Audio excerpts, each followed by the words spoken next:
Okay, I figured I'd go ahead and hang out here at the. There's no way I can. I've got to get way over there.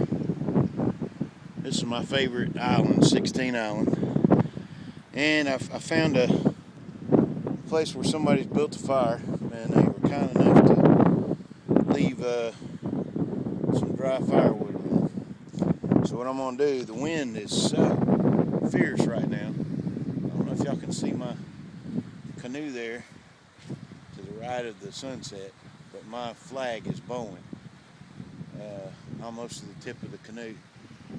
But I know from being out here that the main channel is out this way, right out there, and the dam's down there, way that way. And I was going to try to get down there today, but this wind is just too. I could have gotten down there fine because the wind will be behind me, and but when the wind got behind me, I tacked over here.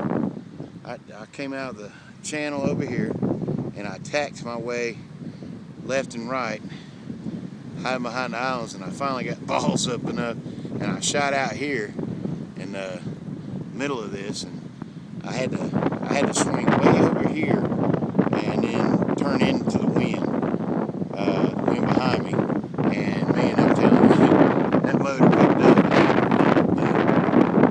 The canoe was doing this, but it did great, man. I mean, it's just like white watering.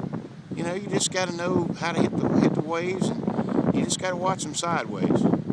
I mean, I've seen some, what do they call them, rogue waves in the ocean? I've seen those out here. But I should have went ahead and turned and went back to the campground, the landing I put in. But I'm out here until dark anyway. But what I was going to show you is I try to be real safe. And what I've got is a fat log right here. The wind's blowing this way. It's blowing west. And so I'm going to dig me a hole behind this log. And it don't have to be a big fire, but I'm cold. My pants are wet. I've got wind pants and wind, kind of like a hoodie to put on in a dry bag in the canoe there. But I'm going to go ahead and, I know it's going to start getting cold about 5. And I've cracked me some, this is very dry wood here.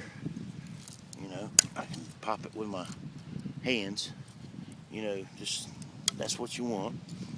And I've got leaves, you know, plenty of fuel here. But I'm going to dig this hole down a little bit, probably about a foot, and have me a little fire. I mean, it's really windy, but this will be behind this log. And the wind, I think it's starting to die down. Can't beat that.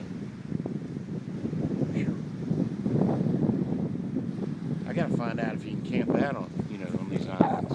This is 16 Island. There's gators back in there. There's gators back in there. And there's a way to get through to the main water over there. But the main water is that way. They just did a controlled burn over there last time I was out here. The motor didn't go at that time. All the ducks that were over there, which was a shitload, it had to be 1,000 of them. While all that smoke was boiling up over there, all these ducks were out there, and Ketri was with me. You know, and we were riding tandem in the canoe, and we landed on the island here, but they were all out through here, ran out of where they were burning at, and we didn't know it was a controlled burn, so I didn't want to get on the island, and God forbid this sucks, you know, the way I think. I didn't want to be blamed for a fire if there was a fire. Now, you see how careful I am. I'm digging a hole. I'm going to put my fire about a foot down in this sand, and I'm going to bank it up, you know, and the wind will not affect it. But I'll have some heat, and I can wait until this wind dies down, and instead of doing all that tacking, I can go straight to Rocks Pond and then back up to Blunts where I put in at. I used to put in at Rocks Pond, but they don't sell minnows. And if it settles down a little bit, I might catch me a few fish on the way back. There's a dam and lake buried under the lake. It was a dam and a pond before they flooded this, so it's real deep, and it's right in front of the fishing pier on Rocks Pond. And I'll patrol it. I've got the net finder and the fish finder now, and I'll just go back and forth like I'm plowing the field, you know. And if I see something, I've got my fish finder set on pretty big fish as far as the alarm goes, and I'm gonna, you know, tack there and see back and forth and see what's going on.